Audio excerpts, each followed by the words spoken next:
for their sponsorship of tonight's program, as well as Bridgeport Resort. If you have not been to Bridgeport Resort, I highly recommend to stay there. Do you like your room? Is it nice?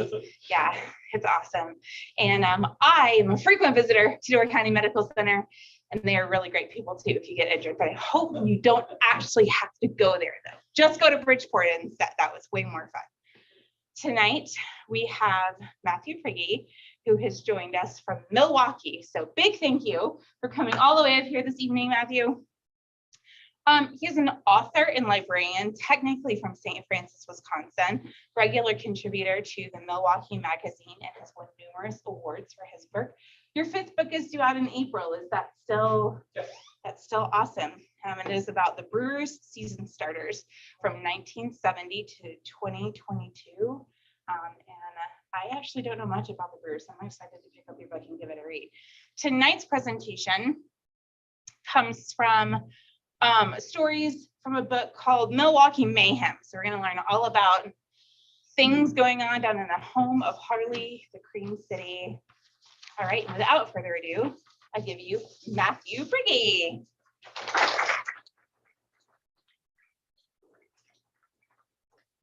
Thank you.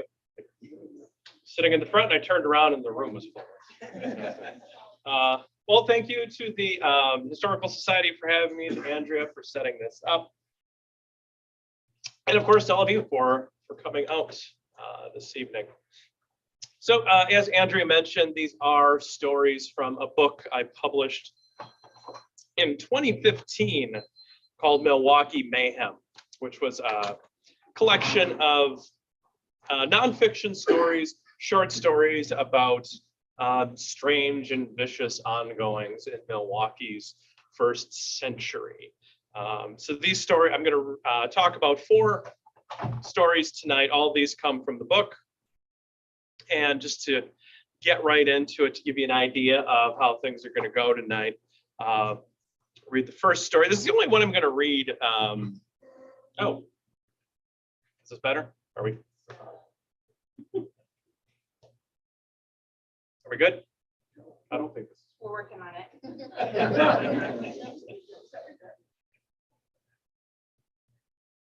Okay, now try it. Is this? Oh, there we go. Okay. So the first story, we'll get right into it. I always like to just read one in full right off the bat. This is the only one I'm going to read in full tonight because it's a shorter story, and I think it gives you a good introduction to Milwaukee's relationship with its waterways and how some of these strange things emerge. This one is called the Allegheny. And the picture we see there, that's of the shipyard, Jones Shipyard, which we will get to later in the story. So this is the Allegheny. Starts in 1850. As the steamer Allegheny limped through Milwaukee Harbor, it carried with it the foul air of death. The 260-passenger vessel arriving from Buffalo was thick with typhoid fever. During the weeks-long Great Lakes journey, the boat spanned Lakes Erie and Huron, passing through the Straits of Mackinac and riding the rolling waters of Lake Michigan south toward Milwaukee. Somewhere along the way, the deadly virus spread among the passengers. The first days of a typhoid fever infection brought high fevers, headaches, coughs, and a thin stream of blood from the nose. After a week, the victim was too weak to stand, overcome with fever and mild delirium. Red spots appeared on the skin and intense and painful diarrhea occurred. After 2 weeks, the grim comfort of death was not far. Severe dehydration and muttering delirium overtook the infected, causing victims to constantly tug at their clothes or imaginary objects. The red spots turned to bloody abscesses, intestinal bleeding, and perforations caused intense pain. By the time the fetid boat reached the city, 25 passengers had already died. During the vessel's first hours in port, another 8 succumbed, with 40 more feebly clinging to life. Ever cautious of the potential havoc to be wrought by infectious disease, the city's Board of Health ordered the passengers to disembark on the marshy little slip of lakefront land that rested between the Milwaukee River and Lake Michigan. An abandoned tumble-down shack sat on the land used by government workers some years earlier during the construction of the harbor. The city tasked the local Sisters of Charity chapter with caring for the passengers who would be quarantined at the site, now termed the City Pest House, for 3 weeks. Just 60 of the 260 souls aboard the Allegheny would live long enough to be allowed in the city. The tragedy of the Allegheny had nearly been forgotten by 1856, 6 years later, when the Jones Shipbuilding Company was operating on what was by then known as Jones Island, near the location of the old pest house, and that's where we see the Jones Shipbuilding Company on Jones Island. In June of that year, the company launched the largest boat and the first propeller-driven vessel yet built in Milwaukee. Just hours after being launched, however, the boat ran aground in foul weather, driving its hull deep into the soil of the island. As crews worked with a steam dredge to free the vessel, they uncovered a horrific sight. Ghastly white bones, femurs, rib cages, and skulls hidden beneath mere inches of soil. It was the vast burial grounds from the typhoid boat of 1850, the ignoble resting place of nearly 200 men, women, and children who had known America only long enough to die there.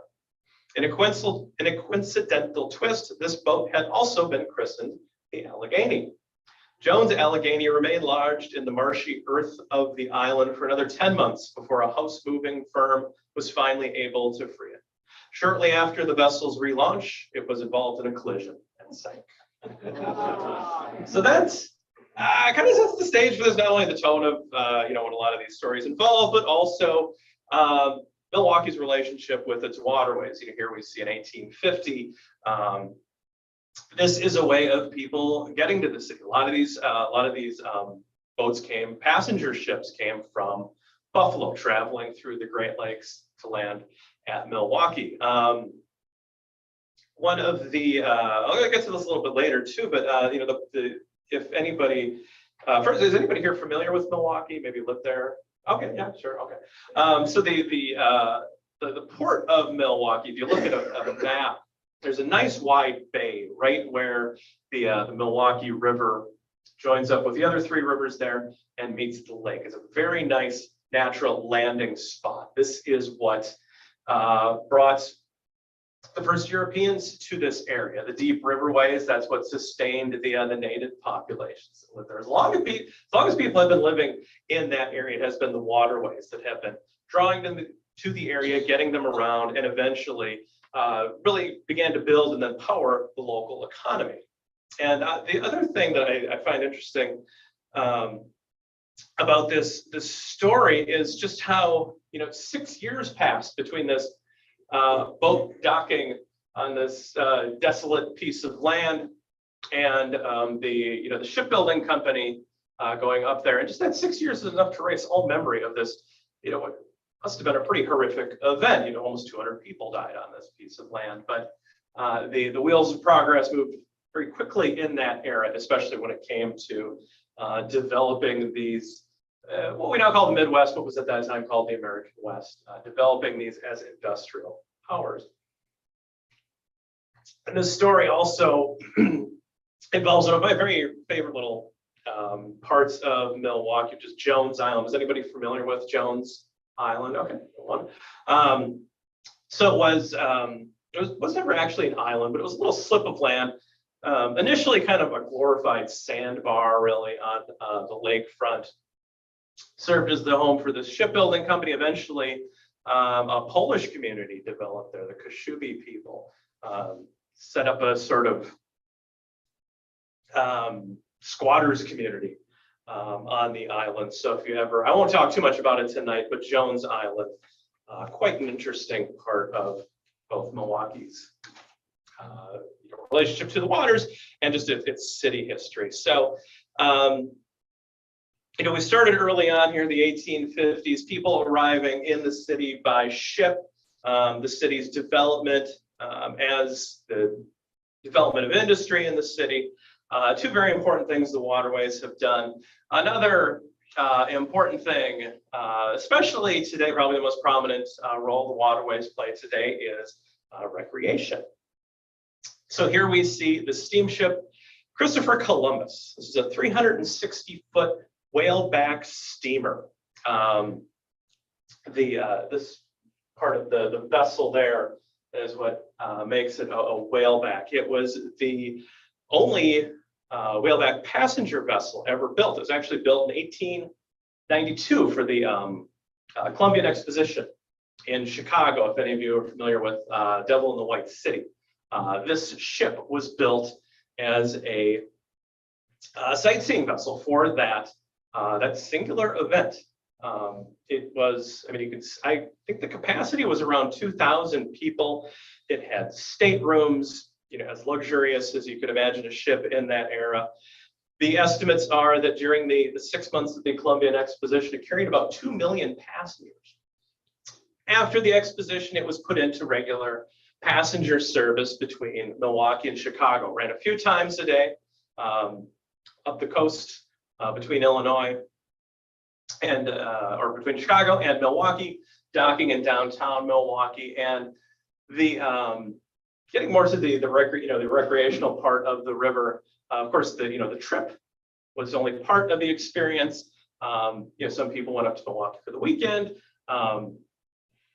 People might have used this for business travel back and forth. But one of the interesting things about the Columbus in particular, where it docked in Milwaukee, there was a very luxurious bar, tavern, just not even a couple blocks, about 300 feet from where this ship would have docked. And there are accounts of passengers riding up and seeing no more of Milwaukee than that 300 feet between the dock and the bar. It also docked quite close to the red light district in Milwaukee, downtown. In this era, you went a few blocks north of that dock, you had the area east of the river, known as colloquially as River Street. It's where your high-end brothels were. If you didn't quite have that money, you went west of the river. That area was called the Badlands. A lot of the stories in my book take place in the Badlands. This was another reason people might have taken the Columbus up here. Another reason was because at when this ship was running, Wisconsin did not require a waiting period to acquire a marriage license. You could arrive in Milwaukee if you could find a preacher, you could get married that same day. A lot of Illinois couples, because Illinois had a waiting period, a lot of Illinois couples got married in Milwaukee. Actually, the actress Mae West got a quickie marriage in Milwaukee when she was quite famous, wanting to avoid publicity. She was in Milwaukee promoting a film or something and got married downtown. So the Columbus, big part of Milwaukee's culture, big part of the city's relationship with the waterways. Now, it's a big boat. It's 260 feet. Here's an aerial shot of the river. This right here is the Milwaukee River. That's going to turn that way. Up here, you've got the Menominee Valley coming down. There's no room there for a 260-foot vessel to turn around. So they would come in front first and then turn upriver. They would have docked right over here. But then when they were leaving, they actually backed the boat up, turned its stern up into the Menominee, swung the nose out so it could go down front first. They did this thousands of times without incident until June of 1917. So the circumstances here were actually pretty fortuitous. The boat was only filled to about 1/10 of its capacity. Just a weekday afternoon trip. Not a big, did not draw a big crowd. Now, prior to this, that afternoon in Milwaukee, there had been a lot of heavy rains in the Menominee Valley. So the water coming from the Menominee River as it met up with Milwaukee was rushing much heavier than usual. So they were doing this, again, something they did several times a day, to the point where you don't even really think about it anymore. And the captain on the Columbus that afternoon in 1917, as soon as they would, as they backed out, they'd have tugboats actually that pulled it up into the Menominee and helped it swing around. You can kind of get an idea. This ship here was probably doing the same thing, or maybe coming right out of the Menominee, but you get an idea of how, and I don't even think that's probably a little bit smaller than what the Columbus was, but it's a very tight squeeze. And as he They started pulling the stern end up into the Menominee. He realized something was very wrong, that the water coming down there was coming too heavy. They couldn't get the boat deep enough. So he hit the engines. He tried to slow the swing of the ship, the nose of the ship. Again, you can see that a very unique kind of design where it lifts out of the water there.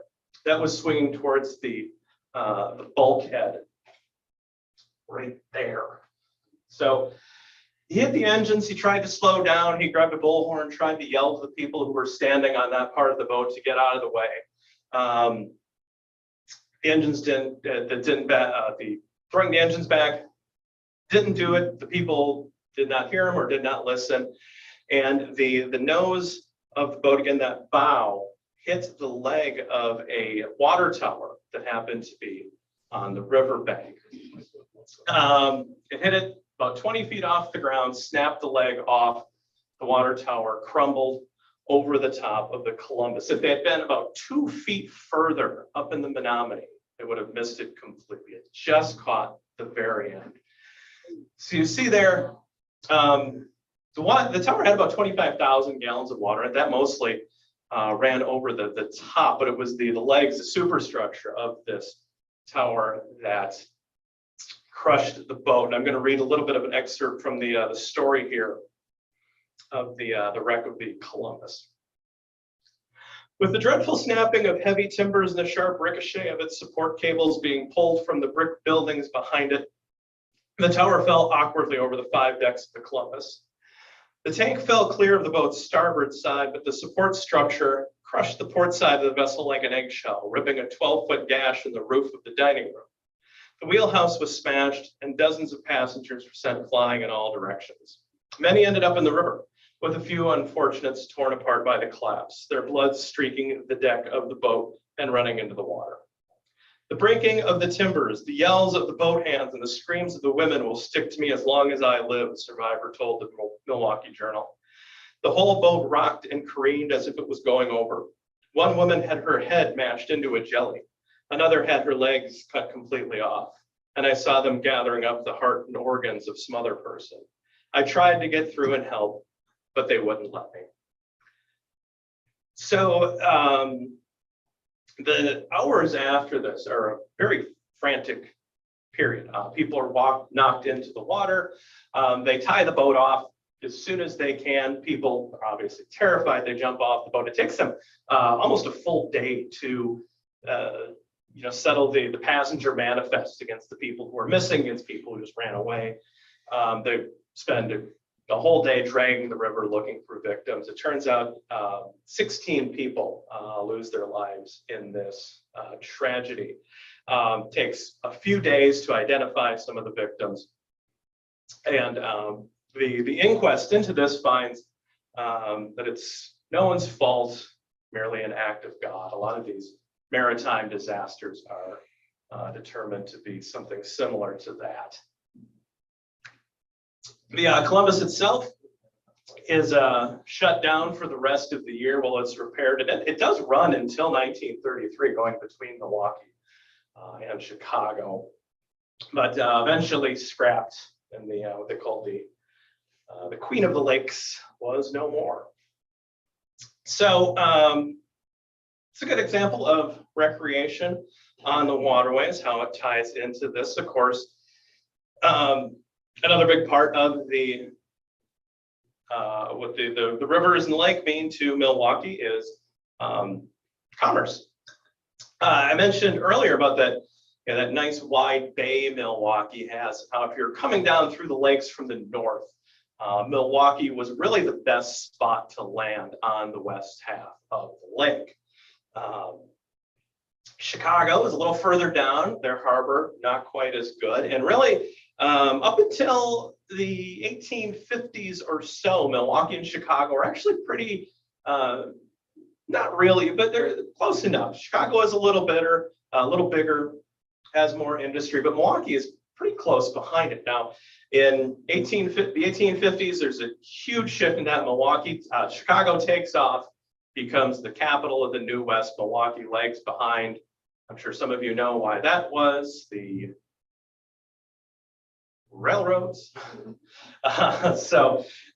Shipping things into the Great Lakes region, Milwaukee was a little easier to get to, a little quicker to get to, but as soon as the railroads take hold, Chicago positioned just under the lakes, that's really the artery through which everything west of that is going to flow east. And Milwaukee's really never gotten over that. There were some things that you found these in Chicago too, but especially important in Milwaukee were car ferries. Today we might think of a car ferry as something that transports automobiles, but car ferries were running out of Milwaukee back to the turn of the century. What they mostly carried then was railroad cars. This is the SS.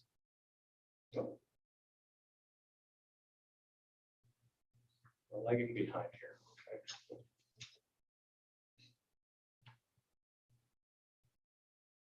Okay. There we go. Okay, so this is the SS Milwaukee. This is a very weird novelty postcard that I found, and I was doing research for this book. So this is the SS Milwaukee. It's a car ferry ship. You can see this big open back end that would actually, its dock was a kind of, looked like the open end of a railroad bridge. So it would pull up to that, the railroad cars would pull right onto there. It would transport people across the lake too, but it was primarily for transporting railroad cars full of stuff. It was a little bit quicker, a little bit cheaper than to go down through Chicago and across. So they did this. At one time, there were 3 very busy car ferry terminals on Milwaukee's right on the lakefront. And again, I have no idea why this was produced, but what they're doing here, this is just a routine maintenance thing where they bring the rear end of the boat out of the water. Somebody put icebergs behind it and scrawled out the Titanic on it.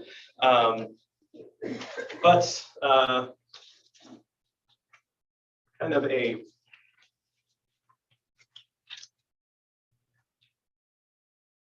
strange image when we hear the next story. This one comes from 1929. So again, the SS Milwaukee launched in 1902, part of the Grand Trunk Railroad's fleet.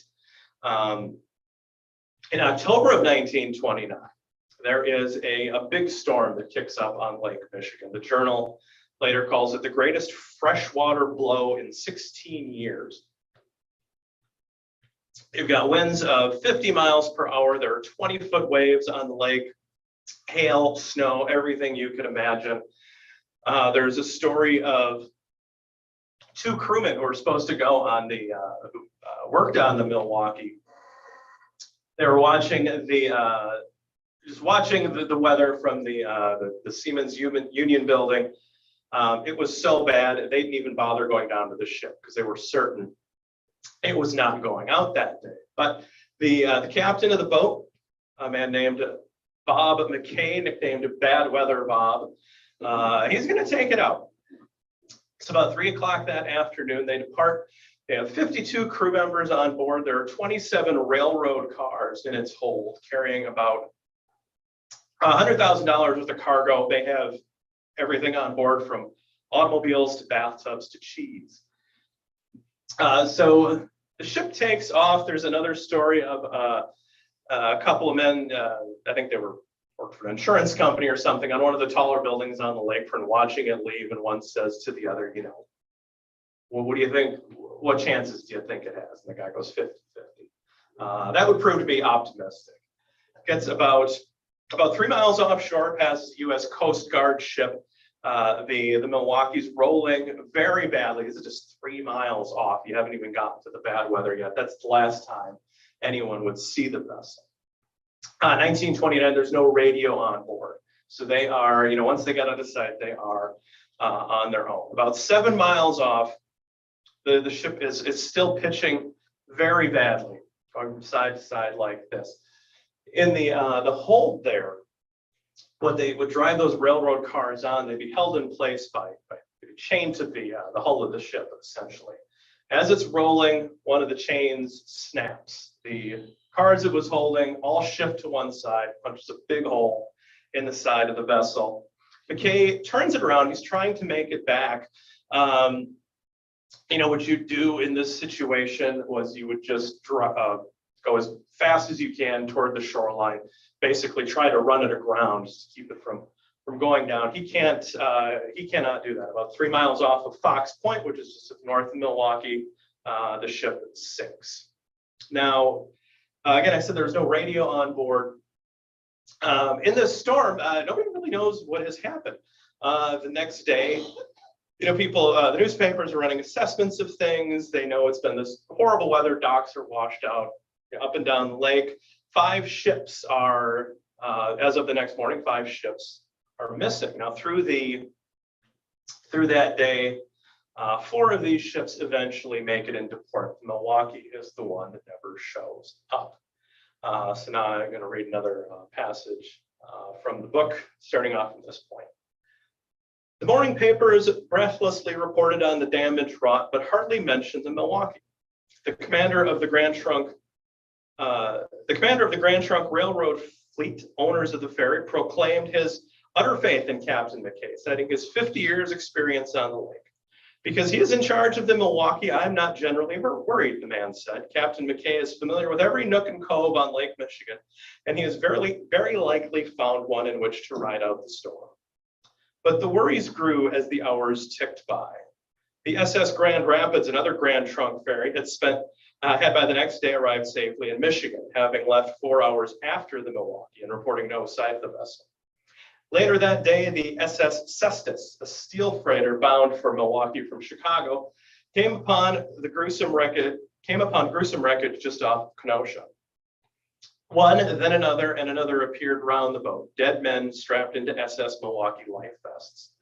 All about us they were hovering, the Cestus's captain reported, like tombstones in an ocean graveyard. So eventually 3 more bodies show up near Kenosha, 2 more are found as far south as Chicago. The day after that, an SS Milwaukee lifeboat is found floating near South Haven, Michigan. The only thing that is found inside is a waterproof case. And the only thing inside that is a note that said, read in part, "The ship is making water fast. We have turned around and headed for Milwaukee. Seas are tremendous. Things look bad. Crew roll is about the same as last payday." This is one of the great shipwrecks involving vessels that have left Milwaukee. So all 52 hands are lost, and again, the wreck obviously it's still down there just off of Fox Point. It's become kind of a popular diving attraction now, one of the more popular Milwaukee area shipwrecks. So we've seen some of the recreational uses, some of the more commercial uses of the waterway. There are also, the practical uses of the lake and the rivers. A lot of these early practical uses, not stuff we think too highly of today. Lake Michigan was used as both a sewage dumpage place, a garbage dump by the city. The rivers especially absorbed a lot of industrial abuse over the years. There was at one point when Milwaukee was taking it got a lot of drinking water from the river, and the river became so badly polluted because of all the tanneries and everybody dumping things into the river that they built a system that pumped water in from the lake to a point a little further up in the river to the flushing station, they called it, to actually flush out all this gross stuff that was on was sitting on the Milwaukee River. Of course, that just washed it all up to the lake. So the drinking water they got from the lake then became very polluted. So it's always been a very, early on there was, I don't even know if I want to call it a balance between the practical uses of the waterways and industrial stuff, because the industrial stuff largely won out. I mean, pollution was very rampant for most of the time Milwaukee had been there as a city. But there was recognition that this needed to change, and by the 1890s there is some movement towards trying to do stuff to maybe not dump garbage and sewage and everything else in the waterways all the time. Now, I don't know if anybody here is familiar enough with Milwaukee to know what this is. You do? That's the water intake. Yes. So this is the, as he said, the water intake. So I keep bumping the. Okay. So this, yes, was officially known as part of the water intake system, colloquially known as Love Rock for a long time. So a quick history of this. This was part of how they drew water in from the lake for drinking water to fill city reservoirs. It's built in 1893. They stopped using it in 1918, and at some point in the 1950s, 60s, into the 70s, it became kind of a hangout. Teenagers would row a boat out there, they'd climb on top, they'd drink beer, they'd smoke grass. Somebody at one time painted love on the side, became known as Love Rock. Probably love happening on the rock as well. This thing is actually, you can't quite tell from this view, but it's actually quite large. It's about 100 feet across. So it's about 10 feet off of the lake. It was about 3,000 feet off of the shore too. So it was not easy to get out there, but if you're 17 with your friends and had nothing better to do, once you got out there, you could pretty much do whatever you wanted. So here's another picture of it from the air. And this is a diagram of what this thing actually does. So the middle part of it is a shaft, an iron shaft that goes all the way down to the lake bed. And then it's surrounded by these concrete walls. And what you don't see here is there's a pipe that goes about 3,000 feet further off that draws in lake water. And then it's pumped up through here to another pipe that sits higher that brings it to the pumping station on the shore to bring in lake water. So last story I'll tell this evening involves the construction of this shaft. So again, it's about, the whole thing is an octagon about 100 feet across. The pipe itself is about 20 feet wide. And as they, as they do this, what they have to do is they build the surrounding part first, and then that the pipe inside, they have to build that piece by piece. So they install one piece, pump all the water out of it, cap it off, put another piece on top, repeat the same process. So it's a long process. The crew who's working on it, and this is an image from inside the shaft, and you can guess by their expression how fun this work is. So they actually live out here while they're doing this. On top of this little thing, there was a little house where they lived. So April 1893, they're in the process of doing this. We get another very bad Lake Michigan storm. As they're working, winds kick up, the waves kick up, temperatures drop. As they are inside working, part of the house is knocked down. A few hours later, the engine and the boiler, which powered all the tools they used, which was secured to this thing by 18-inch bolts, is washed away. That's how bad the storm has gotten. So it is, from that point, very clear that this is a very dangerous situation. Now, by nightfall, some of the families of the men who are working out here, they go to the beach to try to see if they're, again, this is quite a ways off the shore, especially with this bad weather. You can't really see that far out.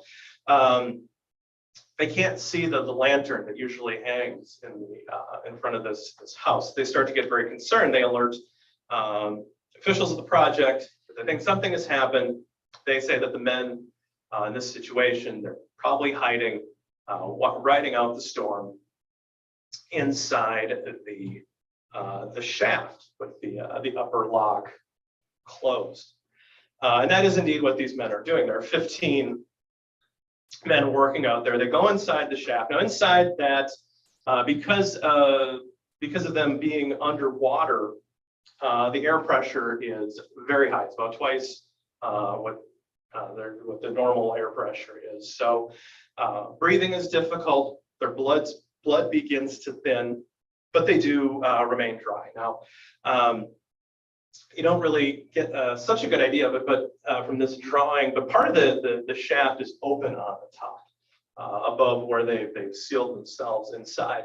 And as they're hiding out in there, they can also hear water coming over the top, landing on, filling the top of that shaft. So it gets to a point where they have to stay inside because they don't know how much water is above them. Back on shore, nobody is willing to go out and fight these seas to check this out. Everybody's in wait and see mode. By morning, one of the men inside lights a match to look at his watch. It's about 7 in the morning, and he also sees that 2 of the men inside the shaft have suffocated. So from that point, it's unanimously decided that they need to open this hatch and get out, because if they don't get out, they are all going to die. So they choose a man named James Miller to open the hatch. He's 33 years old. The Milwaukee Journal later describes him as a perfect giant, nothing but brawn and muscle. So they get the strongest guy among them to open this shaft. Again, they don't know how much water is up there, but as it happened, the whole 10 feet above them has filled with water. This is about 6,000 gallons. So he opens what is basically, a man-sized escape hatch. He opens that, all this water rushes in. At that point, there were 13 of the 15 still alive. 7 men drowned in that incident. Once they get outside, they raise a white flag so that people on the beach know that there's still men living out there. The newspaper describes this scene. Now, this is about 8 a.m. of these the family members, other well-wishers on the beach. They see this flag. Initially, they're all very excited. A cheer goes up. It's very quickly dampened by the fact that there's still no way to get out there. The seas are still too rough. About 2 hours after that, a tugboat leaves from the life-saving station on Jones Island again. So, this is only about 3,000 feet off of the shore, but the nearest point where they can launch a vessel is a few miles away. So a tugboat takes off. It's barely off the shore when they have to turn back because it almost capsizes. So over the next hour, 4 of the survivors, so there's a series of cables crossing the top of this. They're hanging on to those cables, hanging on for dear life. Over the next hour, 4 of them lose their grip and are lost. Finally, about 11 o'clock, things begin to calm down. So now this is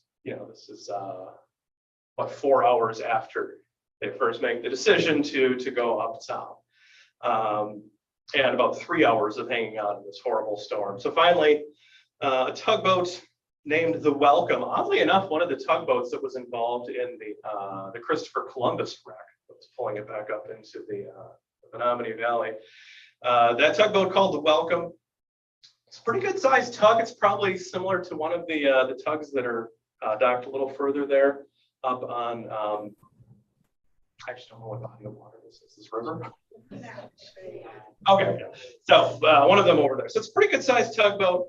It's captained by Ingar Olsen. So at this point, there are only 2 survivors hanging on at hanging on to the top of the shaft. Of course, nobody outside of the 2 men there know how many are still alive. So finally, about 20 after 11, Captain Olsen and his tugboat get underway. Now they get to about a few hundred feet of the shaft, and the only man that they can see still hanging on loses his grip and is washed into the lake. So they don't see any survivors. They've been circling the shaft, trying to find a place to dock up next to it. The water is still Caesar's still too treacherous to safely tie off. But Captain Olson, he does not want to turn back. He's come all this way, determined to make sure that there's nobody left alive. Finally, he hops into a lifeboat and rows it as close as he can to the shaft. He's got a rope and he's throwing it over and over again inside the shaft, hoping that somebody grabs onto it. Nobody's grabbing onto it. Finally, unwilling to leave without seeing this himself, he jumps from the boat onto the side of this thing, crawls inside and finds James Miller still alive. He is the only survivor of this tragedy. They pull him on board, take him back to land. And it's not until the next day that they're actually able to go out there. And that's where I'll read from the book. The next morning, the steamer Burroughs took a recovery crew to the crib. 10 bodies were found inside, with another 4 later recovered at the shore. The Milwaukee Journal described the scene as a confused mass of arms and legs. In the icy water, the limbs of the victims had contorted themselves into horrible shapes. As the bodies were fished from the shaft with a grappling pole, the steamer's crew forced them flat so they could be laid out on the deck. A crib worker named Frank Brown, who had been just his second day on the job, was found with his hands rigidly clamped together and knees bowed, as if in a position of prayer. After emptying the shaft of its terrible contents, a crewman raised 2 arms and extended 10 fingers, the signal to the masses still watching from the beach that 10 bodies had been found. Boat lowered its flag to half-mast and made the sad trip back to land. The crowds from the beach joined with others and marched by foot along the banks of the Milwaukee River. As the boat made its slow procession to the docks at East Water Street, hundreds stared in grim silence at the 10 lifeless shapes on its decks. Many a strong-hearted person, the journal wrote, turned away, sick and faint at the ghastly sight. Now, Captain Olson, for his efforts, was awarded I didn't write it down, some kind of Great Lakes Memorial honor for his life-saving efforts. And eventually, when they found a new crew, they went back out and continued working on the shaft. I have a normal, like a standard program that I do with the Milwaukee Mayhem book. I kind of, obviously focusing on the maritime stuff. To come here, normally I kind of ended on an upbeat note. It's not going to be this time. So that's a sampling of what's in the book, and a sampling of some of the, the ways in which, I always think of this as a kind of a, struggle between the city at whatever level of modernity it's at and nature. The city has done a lot to the riverways. If we go back to the picture of the Milwaukee River, you see it. This is very rigidly constructed. Most of this land was marshland. These rivers were corralled to be maximally efficient for industry. They built up areas they wanted to develop, raised bluffs to fill in those light spots. So, I see a lot of these as occasionally, nature striking back at this development. That this is a two-way street. To have growth like this, sometimes these things kind of take back what was once theirs. So that's where I'm going to end it for right now. We do have time for questions. I know we had a discussion, Andrew and I, before this, and I mentioned the Lake Michigan kind of being a hotbed of UFO activity. I didn't really have time to expand on that. I don't have any real interesting stories about that personally, but as far as my own personal experience as a Milwaukee historian, as a Milwaukeean, obviously the Waterways a huge part of the development of the city, but its character still today. I spent 9 years working on a tour boat, running through downtown out on the lake, giving tours. Saw a lot of fun stuff. Saw a dead body at one time. So this is something This that's just keeps getting better and better, Matthew. this is something that's that struggle, that balance that still comes through to today. So if anybody has any questions, any comments, you can open up the floor. Oh, it's always nobody wants to go first. I know. Do we have any online? Not so far, no one's asking anything. I guess Yes. Do you have any information on Kenosha, on the Rambler plant, the ship that was taking the Ramblers or the Nashes over to Michigan? That sank? I don't, but I know. Matthew, can you just repeat the question? Oh, sure. The question was about Kenosha and the. They made Ramblers in Kenosha? They made Nash or American Motors. Okay, so yeah, automobile shipping. I don't know anything specific. My knowledge is pretty specifically focused on Milwaukee, but that was, I mentioned the Milwaukee SS Milwaukee carrying automobiles. That was a very common thing to be shipped across the lake, especially from making so many cars in Detroit. If you're familiar with Milwaukee today, where the Discovery World Museum is now on the lakefront, that used to be where they would unload cars that were shipped over from Detroit. That was into the 50s and 60s. That was still a very common thing. So, no would be the answer to your question. I don't understand that. Yes. They have a lot of Coast Guard stations in Milwaukee. They have a lot of Coast Guard stations in Milwaukee. They do have one. They have, I think they call it Coast Guard Station Milwaukee, on the south end of the bay. They had one on the north end that was decommissioned a long time ago and eventually torn down. But I mean, we see when I was out there, we'd see the coasties. It's a pretty regular sight, mostly just making sure people had life vests on board. That kind of thing. Yes. How much time did you spend at Love Rock? None. It was demolished in 1986, and I would have, at 5 years old, been a little young for whatever was going on. So sadly, no. But yeah. Where did the water go from Love Park? Where did the water go? Did that go to the North Avenue Reservoir? From the pumping station? Yeah, the water that was brought in from was eventually known as Love Rock.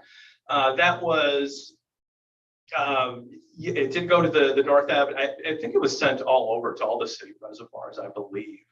But yeah, a lot of the infrastructure that was associated with this is still there. Yeah, the pumping station, they still get the water from the lake. So there's still a pumping station near to where the old one would have been. The water treatment facility right on shore of where that is. Yeah, pretty much. Yeah, it's Yeah. across the street, I guess. All right, yeah, the other question, is the lighthouse in Lake Park still operating? So the question was about the lighthouse in Lake Park. It is not still operating, but if you get a chance, it's a very nice museum. You can go up into the old lighthouse. I'm actually giving a talk at the lighthouse in June, I think. They have a very nice lecture series. It's a great Lake Park is gorgeous, and yeah, that was one of the first lighthouses in Milwaukee, and you can actually see where they extended, made it taller after a decade or so of operation because the trees kept growing. So they had to get it above the tree line, and eventually, I mean, now I guess it doesn't operate anymore, but you can really only see it from the water in fall when the leaves are gone. But yeah, it's a great site. Anybody else? No, Deb, how are you online? No, and on chat. All right, well, Matthew, thank you so much for coming out. Yeah, thank you. I'm